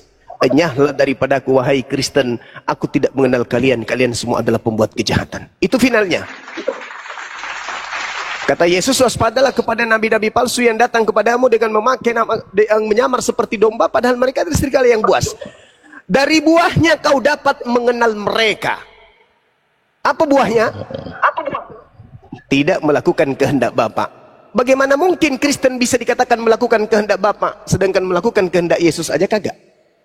Maka ketika hari terakhir nanti banyak orang berseru kepadaku, Tuhan, Tuhan, bukankah kami bernubuat, mengusir setan, bermujizat pakai namamu? Siapa itu? Kristen, tak mungkin umat lain. Pada saat itulah aku Yesus akan berterus terang kepada mereka, enyahlah daripadaku, aku tidak mengenal kalian, kalian semua adalah pembuat kejahatan. Saya kira selesai, Bung. Tidak ada lagi yang perlu dibahas. Mengenai kekristenan ini kita sudah final. Kristen mengikuti Kristus lain, sehingga ketika mereka bertemu dengan Kristus yang asli, mereka tidak dikenal, mereka diusir dan dianggap sebagai pembuat kejahatan alias penghuni neraka. Saya kira demikian. Waktu saya singkat, mohon maaf Bunda Mila, Bunda Rahma, Handi Selebes, Bang Handi. Jadwal kita sudah dekat pukul 1 waktu di sini. Kita mau ada pertemuan di daerah mana, Bang Handi? Bang Handi. Bang Handi. Bang Handi jauh dari... Iya. Kita ada kegiatan, Bung, Saudara El Tarigan. Kalau nanti ya, Anda ingin bertanya tentang Islam, Anda puas-puaskan Anda bertanya Islam. Tapi mungkin sebentar malam, insya Allah, nanti kalau saya buka komal atau saya ada di komal-komal lain, hari ini jam 1 saya harus ada kegiatan. Teman-teman saya di Cibubur sudah menunggu. Bang Handi monitor, Bang Handi. Bang Hadi di mana Ki? Di jalan Ki Kabang. Iya. Keren ya, mau ketemuan ya, bikin jealous aja nih Bang Zuma. Kak, saya terima undangan, Bunda. Saya cuma ikuti arahan dari. Saya dengar itu, keren. Iya. Keren banget itu. Saya nggak mungkin ngecewain teman-teman semuanya. Jadinya saya harus hadir di sana. Nah, terkait ini sama sama Ustadz Zakir Naik ya. Zakir Naiknya mungkin hari Kamis, Bun. Oh, hari Kamis. Alhamdulillah ya Allah. Saya dari panitia dapatkan undangan VIP dari beliau untuk makan bersama dengan Dr. Zakir Naik. Dan itu undangannya hanya untuk 5 orang doang. Keren. Ya. Alhamdulillah. Pokoknya support dari jauh. Makasih, Bunda. Ya, sama-sama. Bang Handi monitor. Tidak aktif HP-nya Gurunda. Tunggu dulu, Bang. Nanti telepon lagi dipanggil Kak Banjung. Coba ini beki dulu Pak, ikut kita ya. Oh, lagi bertelepon. Kita tunggu beliau.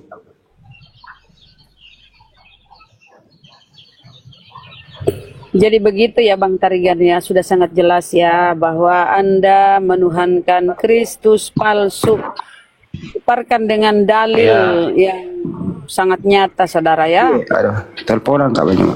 Ya, silakan tanggapan Anda seperti itu, nggak masalah. Tapi tanggapan kami sangat bertolak belakang. Ya berarti Anda mengingkari Bible Anda sendiri loh. Anda pengingkar ajaran Yesus. Kenapa Yesus diingkari? asli ya. Kenapa diingkari? Lah, tadi kan udah jelas mana disuruh bergereja, mana perintah Yesus yang Anda ikuti. Anda itu hanya klaim-klaim, Bang. Hanya Sekarang klaim, saya kami tanya. pengikut Yesus, kami mengikut Yesus. Enggak ada yang Anda ikuti, bro. Sekarang Enggak saya ada tanya. satu pun data. Coba, Tadi, enggak. kalau mana Anda perintah simak, Yesus bergereja? kalau Bang, Anda simak, perintah Yesus bergereja mana? kalau Anda Perintah simak, apa yang ikuti dari Yesus, Bang? Bang, coba. oke, dengarkan. Kalau Anda Enggak simak, apa-apa, sebenarnya kita Anda isi paham. waktu ya karena belum ditutup ini, tunggu Bang Ya, Hani. ya. Silakan. Kalau Anda simak, sebenarnya Anda paham pandangan saya. Yesus begini, kalau itu yang Anda katakan, Yesus tidak pernah memerintahkan kami 3 kali engkau harus makan supaya engkau jadi muridku, engkau harus mandi. Kemudian saya lanjutkan, sederhana saja sebetulnya. Yang dimaksud dengan ketaatan bagi kami itu mengikuti perintah menjauhi larangan. Tidak ada perintah yang Anda ikuti. Makanya dari tadi Bang Zuma itu, Gurunda itu minta apa perintah Yesus yang kau ikuti apa? Mana perintahnya di kau bergereja? Mana perintahnya kau Natalan? Mana itu? Coba, apa perintahnya? Kamu nih cuma ngeyel, kepala batu ceritanya nih. Udah nyata tadi data-data nggak bisa kau bantah kok. Udah ya, kita semua nyimak dari awal. Gak bisa kok bantah. Bun, izin promosi Bun, biar genap 50. Boleh, silakan. Ya, teman-teman, netizen, saudaraku yang baik hati, pandai menabung semua ya. Yang belum follow saya. Oh, tolong di-follow Bunda Mila ya. Yang 3.000 sekian, tolong di-follow. Mau buka koma. Biar Bunda besar. Mila semakin eksis, semakin sering berbagi. Terima kasih banyak yang sudah follow-follow teman-teman. Udah pada follow Bun. Itu Enggak ada yang dari Gurunda masih Terima banyak kasih, yang saudara. belum dari grup lain ya. Terima kasih. Mudah-mudahan amal jariahnya kebantu lah. Mungkin nggak bisa bantu apa-apa. Atau nanti kita berbagi kapan-kapan ketemu lagi di room saya ya. Oke, jadi kita itu Islam Bang Tarigan. Apa yang diperintahkan Rasulullah Sallallahu Alaihi Wasallam itu yang kami ikuti, itu nyata. Ya tentu pedomannya Nabi Muhammad berpedoman pada firman-firman Tuhan, itu Al-Quran. Beliau memaparkan, itu yang kami ikuti, itu yang kami imani. Berkesusahan. Nah, Kristen ini klaimnya pengikut Yesus, tapi sebenarnya dia pengingkar Yesus. Saya Yesus sempat itu dengar berdoa. tadi Gurunda lagi ini Bun ya. Boleh saya ikut ngomong sedikit? Karena dia bilang itu kita tuh mengikuti ajaran-ajaran Yesus. Tapi setelah saya pelajari nih, nggak ada tuh Kristen ngikuti ajaran daripada Yesus. Yang diikuti malah ajaran dari Paulus. Tidak ada satupun ajaran Yesus yang mereka ikutin. Tuh, kalau si Umama Bang Tarigan mau belajar, coba apa yang Gurunda tadi bilang, Bang Zuma bilang, atau mungkin pernah naik di koma lain, coba mulai milah-milah. Apa itu ajaran Yesus dan apa itu ajaran Paulus. Di situ Anda nanti mengambil kesimpulan bahwa yang diomongkan Gurunda kita, Gurunda Zuma, itu benar. Bahwa kalian itu bukan pengikut Yesus. Mungkin juga pengikut Yesus yang lain. Nah, kita nih ngomong di sini nggak bisa tafsir-tafsir loh. Ini berdasarkan dalil data yang ada di Bible Anda. Itu yang kita sampaikan. Ya, Paham, Bang? jadi kembali lagi kalau cuma modal imani doang ya beginilah teman-teman Kristen ya. Pengingkar, intinya mereka pengingkar Bibelnya sendiri, pengingkar ajaran Yesus. Udah ya, padahal apa kata Yesus? Ajaranku bukan berasal dari diriku sendiri, tetapi dari Dia yang mengutus aku, Bapa. Ajarannya bersumber dari Bapa. Oke, silakan Bang Hadi kalau sudah ini. Mungkin Gurunda udah mau tutup.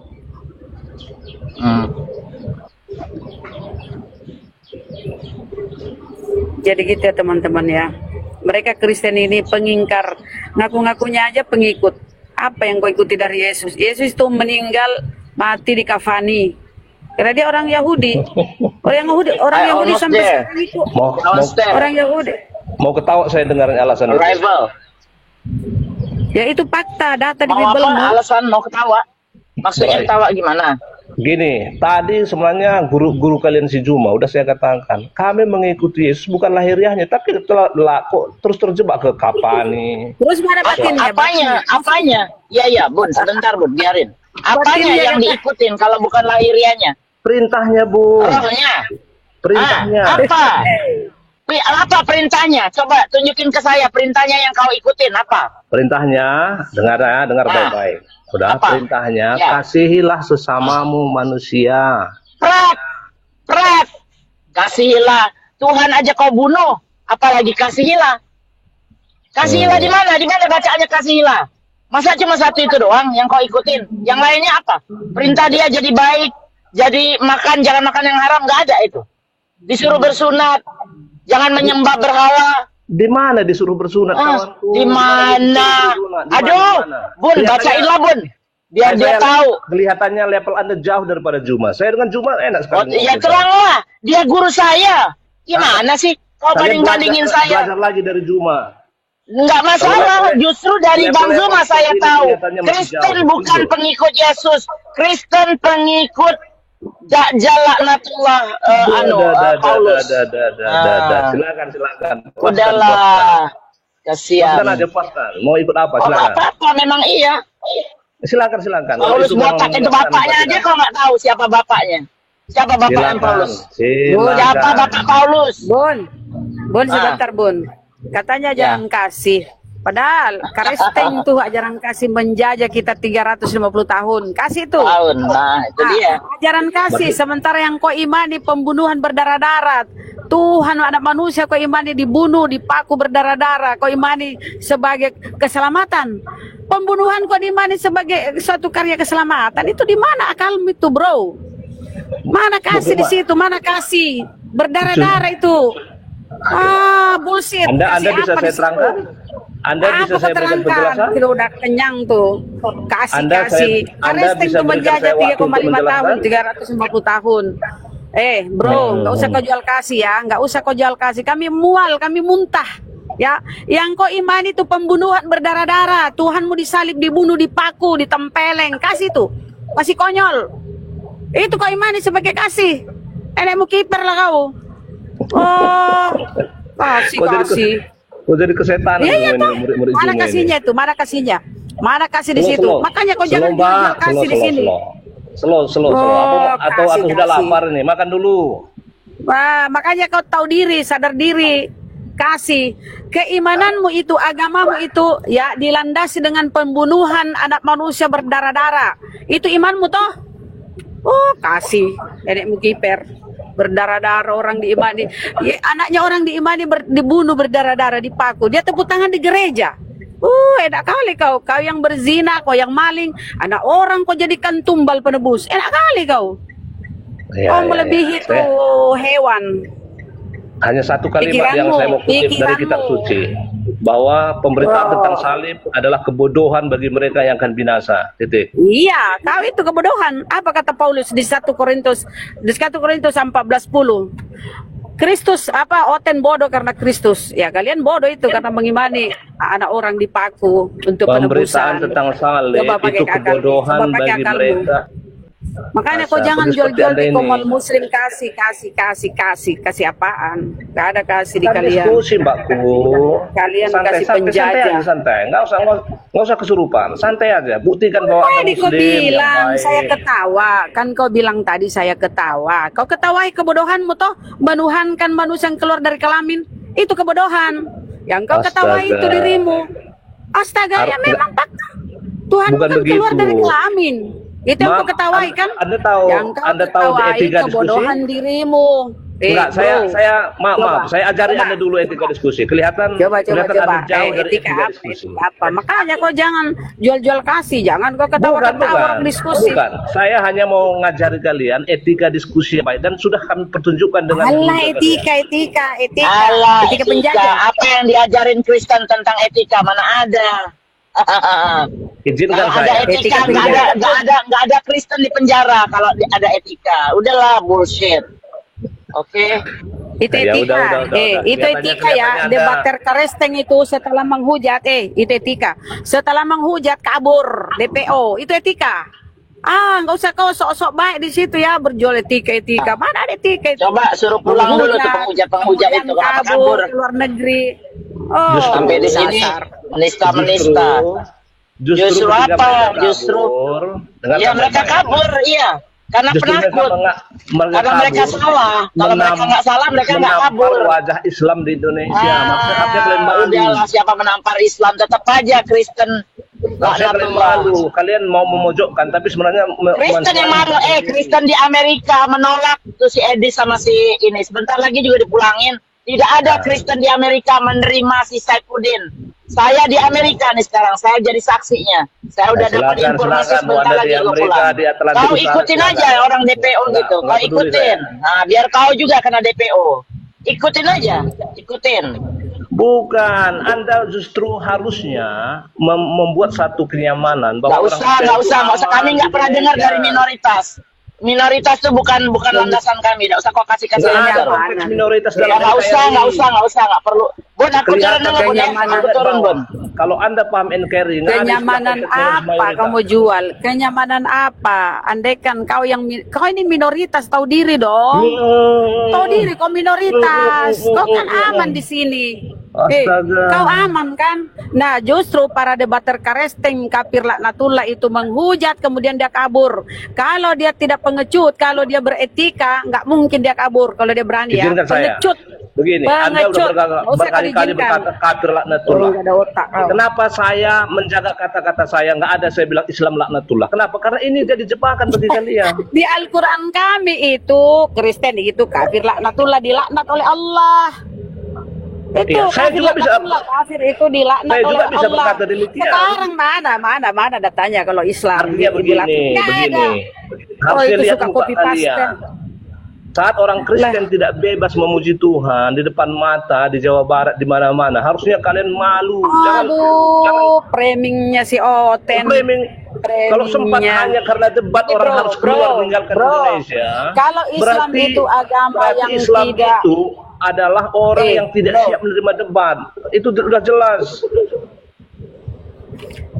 Perasaan kau minoritas berapa persen sih kau? Tapi kau aman. Kau aman. Kedudukanmu, hakmu di Indonesia sama dengan kami yang mayoritas. Kau ini, bagaimana mungkin kau mau menuntut pembangunan gereja sementara penduduknya di situ cuma 2 biji? Ingat loh, kalian itu beda denom. Kalian itu puluhan denom bahkan ribuan denom. Kalau setiap denom mau membuat gereja, penduduknya Kristennya cuma 2 biji di situ, mau bikin gereja, itu namanya kok gila. Gila, ada aturannya pemerintah. Harus 99 kepala penduduk yang beragama Kristen ya, kakak yang beragama Kristen baru bisa membangun gereja.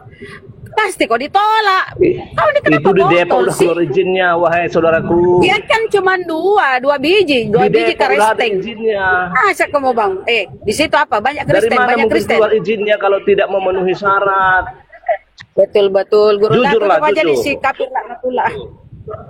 Tutup aja Guru Darung Katin. Ya silakan tutup. Saya juga tidak benar-benar. Saudara juga silakan. Kalau saya ada, jangan kau jual-jual kasih. Kami muak kau jual-jual kasih. Muak aku dengarnya. Silakan Guru Nda, kita tutup nih. Kasih. Tutup aja, tutup. Tidak ada perintahannya, tidak disuruh bergereja, dia sendiri buat gerejain, bergereja. Aku ngaku pengikut Yesus. Dia maling, dia perkosa orang, Tuhan yang turun nebus. Nggak ada otak kalian. Diskusi kesimpulan itu setelah kita diskusi, Anda harus tanya dulu seperti Juma tadi. Anda kenapa begini? Anda kenapa begini? Bukan langsung kesimpulan. Kan nggak mungkin kita sudah tahu di isi kepala Muhammad Nabi palsu. Kita tahu dogma doktrin. Mana mungkin kita seperti itu sebelum saya tanya kenapa Anda sebut Muhammad itu adalah Rasul? Nanti pada akhir kesimpulan saya tetap menyimpulkan. Ada di Al-Quran. Ada di Al-Quran kami konfirmasi dari Allah bahwa Nabi Muhammad adalah Rasul. Baca tuh di Anbiya. Muhammad Rasulullah. Ada tertulis. Nah sekarang si Paulus itu, siapa si Paulus itu? Si Paulus itu, jangan-jangan Paulus ini ada jin. Gak jelas siapa orang tuanya. Coba, jangan-jangan si Paulus anak jin loh. Itu Rasulmu itu. Kalau Nggak saya ada bilang konfirmasi dari kalau Tuhan. saya Dengar, bilang dengar, jangan-jangan dengar. Muhammad ini Dengar anak bla dulu bla biar bla. kau pinter. Dengar dulu. Kalau saya bilang kalau Paulus itu jangan-jangan tidak Muhammad ada ini anak bla bla konfirmasi bla dari gimana? Tuhan di Bible. Bukan Bahwa gitu siapa diskusi, dia, apa dia kawan. rasul, siapa yang ngangkat dia jadi rasul. Anda jauh Jangan-jangan dia dari anak etika jin. diskusi. Nggak jelas orang tuanya itu si Paulus. Anda Kau jauh dari disesatkan. etika diskusi. Ajaran Paulus itu dari Kristus palsu. Ya kau ini adalah buahnya. Anda jauh Kau dari yang etika miliaran diskusi. di dalam buahnya. Sekarang nggak usah kau ke nabiku ya, nggak usah kau ke nabiku ya. Pelajari dulu, cari tahu siapa itu si Paulus, gelap gulita. Nggak Saya tahu jelas. sedikit Jangan-jangan aja dia, disinggung jangan-jangan Nabi dia anak Muhammad. tuyul, Anda pasti anak kebakaran jin. jenggot. Eh, Saya tahu itu. cari tahu. Terus Anda bilang, Cari tahu dulu. ngapain pergi ke luar Sebelum negeri? kau bertanya tentang nabiku, Sedikit aja kami bicara sebelum tentang kau agama bertanya, kalian. dengar Kalian dulu, berat-berat. Oten. Sebelum kau bertanya tentang Rasulullah nabiku, pelajari dulu siapa si Paulus. Jangan-jangan dia anak tuyul, anak jin. Jin apa itu ya? Jin Ifrit. Jin Ifrit. Wow, jangan-jangan. Cari tahu siapa itu si Paulus. Kalau Nabi Muhammad, coba baca di Sirah Nabawiyah, lengkap tuh sejarah hidupnya. Dari dia lahir sampai dia wafat. Kalau si Paulus Jangan-jangan ya, jangan-jangan. Iya, buktinya nggak ada biodatanya. Pegangan Islam ini siapa? Apa sih? Apakah Quran? Apakah Kasih lihat. Ngomong, siapa orang tuanya putus? Jangan. Dah. Tutup aja gurun dah. Tahu rasa kau ya, Oten.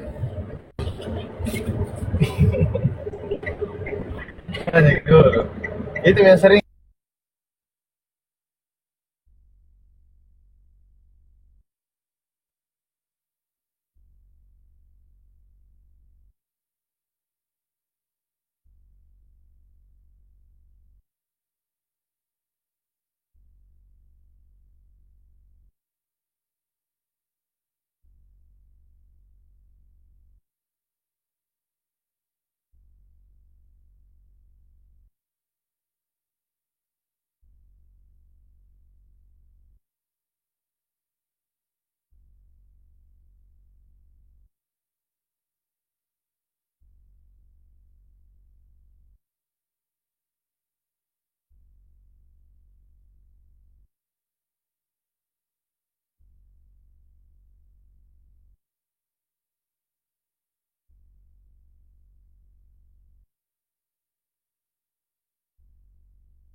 tunduk itu kepada Allah.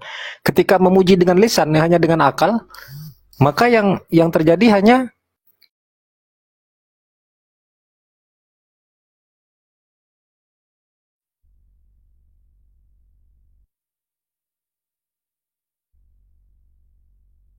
misalnya kita memuji kebesaran Allah, rasa ketakutan di situ, rasa rendah diri di situ, merendah. Maka itulah perannya nafsu. Jadi ibadahnya manusia itu lebih tinggi daripada ibadahnya malaikat.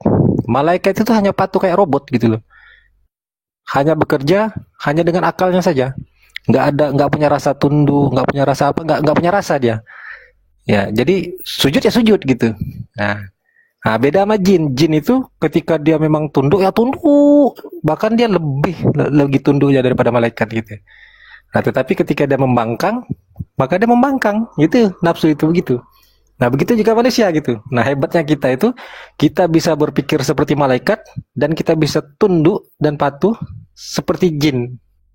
Nah, lebih hebat gitu. Jadi manusia ini memang lebih sempurna daripada, makanya Allah perintahkan suruh sujud kepada manusia gitu. Kita lebih hebat dari mereka.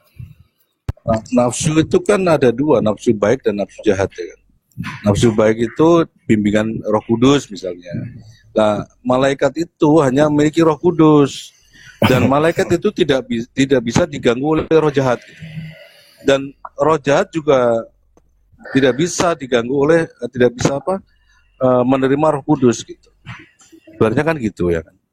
Sebenarnya Nafsu mutmainah sama nafsu lawamah ya, atau sayyah itu. Nafsu itu bukan berarti zat nafsu itu banyak, Bang. Itu tuh hanya pembagian dari apa-apa yang kemudian dilakukan oleh nafsu. Jadi kalau merujuk kepada dalil, ketika nafsu itu dimasukkan Allah ke dalam neraka, gitu kan? Nah, itu nafsu itu cuma satu gitu, tidak bercabang-cabang. Justru nafsu itulah yang kemudian dimasukkan ke dalam diri manusia. Hanya satu itu. Hanya saja nafsu itu bisa dijadikan, dia akan kemudian mewarnai dirinya sendiri gitu. Ketika tunduk kepada Allah, maka dia akan menjadi nafsu yang baik gitu, nafsul mutmainnah. Itu kan di dalam dalil ya, di surah Al-Fajr. Ya ayatuhan nafsul mutmainnah. Artinya jiwa-jiwa yang tenang. Maksudnya itu nafsu-nafsu dari manusia yang tenang.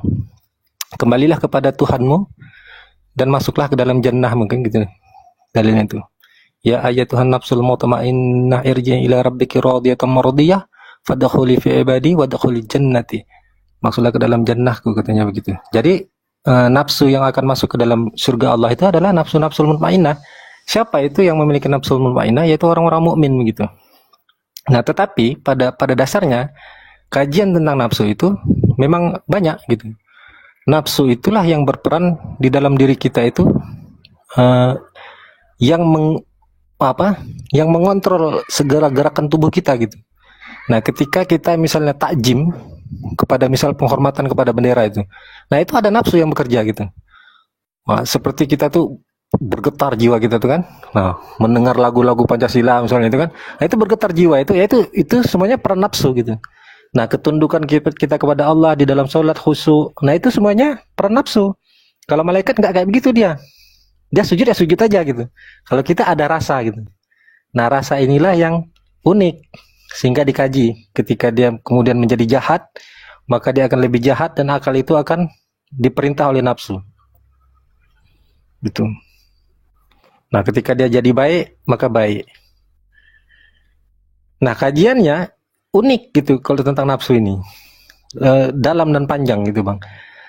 Ilmu psikologis itu juga sebenarnya kajian tentang nafsu gitu. Salah satu dari kajian tentang nafsu. Nah, mengapa seseorang itu kemudian ketika jatuh cinta seperti orang bahlul gitu kan? Nah, ini ulama-ulama kita mengkaji itu gitu, dikaji. Ya, mengapa seperti itu? Karena akalnya akan tunduk kepada apa yang dirasakan oleh nafsunya.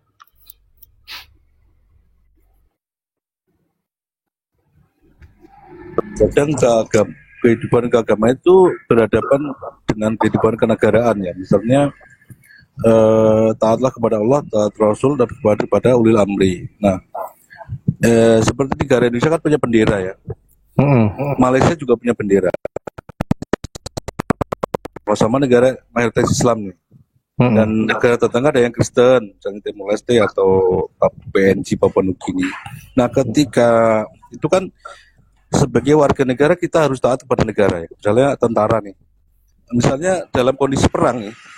Misalnya Indonesia pernah konfrontasi dengan Malaysia ini. Misalnya berhadapan, masalahnya gitulah misalnya. Terus sama-sama membela kebenaran. Indonesia membela Indonesia, Malaysia membela Malaysia, perang lah misalnya gitu. Nah ini hukumnya berbeda, bukan secara keagamaan, tapi ini taat kepada pemimpin gitu.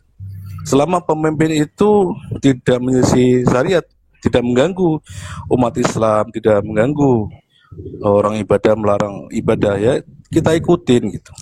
Apalagi kalau misalnya melawan negara tetangga, misalnya Singapura atau Australia yang beda negara agama ya, ya kita taat gitu. Ya taat kepada bendera itu kan bagian dari namanya taat kepada negara gitu. Betul. Dan itu kemudian kita diwajibkan taat kepada negara gitu. Betul. Nah itu.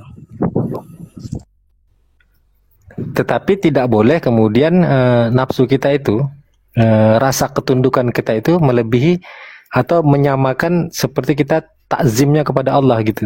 Jadi hormat kepada bendera itu hanya sekedar akal saja, karena kita diperintah oleh Allah untuk mentaati pemerintah kan gitu, ulil amri. Jadi hormat ya hormat aja, nggak boleh dibarengi dengan rasa takzimnya seperti takzim kepada Allah gitu, nggak boleh. Nah, jadi beda ketika kita menghormati gitu kan, ruku itu kan salah satu bentuk dari penghormatan kepada Allah gitu kan, atau sedang bertakbir gitu kan, nggak boleh rasa itu diberikan kepada rasa seperti kita hormat kepada Allah, rasa kita ketika hormat bendera itu nggak boleh. Kadang-kadang gini, orang menafsirkan kadang-kadang kan banyak orang berbeda-beda ya dalam hal penafsiran. Misalnya hormat pada bendera ya kita hormat saja pada bendera saja, tidak menganggap bendera itu sebagai Tuhan.